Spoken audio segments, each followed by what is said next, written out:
Recent numbers from Mexico's National Statistics Agency show billions of dollars of public projects, well, they're not being spent. Franc Contreras explains from Mexico City. An unfinished expressway located just outside the capital in Mexico State. According to Mexico's Superior Auditor of the Federation, scores of costly public works projects like this are going unfinished. Mexico City's secondary school number 51 is another example. It suffered structural problems from the 1985 8.1 magnitude earthquake that struck the country. The school was demolished in 2011 with the promise of being rebuilt. Teachers and students still use makeshift classrooms. They are so hot inside, they suffocate you. You can't focus on what the teacher is saying. In the winter, they're too cold. Water enters the classroom in the rainy season.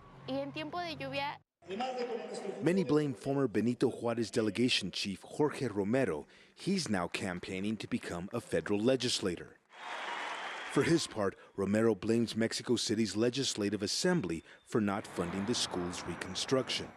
The capital's Legislative Assembly blames the federal government, and the federal government, in turn, is pointing the finger back to the delegation chief. And with all this finger pointing going on, nothing is being done to reconstruct the school. Lourdes Galvez has visited all levels of government, lobbying to rebuild the school. She's gotten no response. The responsible entities are the federal government of the federal district, and the delegation of Benito Juárez. All three are to blame. In Mexico, tracking government investments of public funds has never been easy. The Treasury Ministry counts investments when it transfers funds to states and the capital.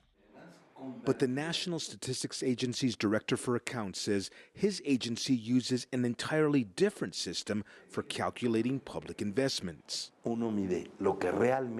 Our system measures what has actually been built in the purchase of equipment. The Treasury system measures finances sent to the states. This is actually right A leading independent economist says this raises serious questions about how Mexico's government actually invests public funds. It seems like what we're seeing is that the federal government has handed out a lot of money to the state and local governments and to all different places, but that money still hasn't been physically transferred into actual bridges and things that we can actually see. Mexico's federal government claims it's investing in public works at near record levels, but a skeptical Mexican public still sees unfinished roads, hospitals, and bridges. Franc Contreras, CCTV, Mexico City.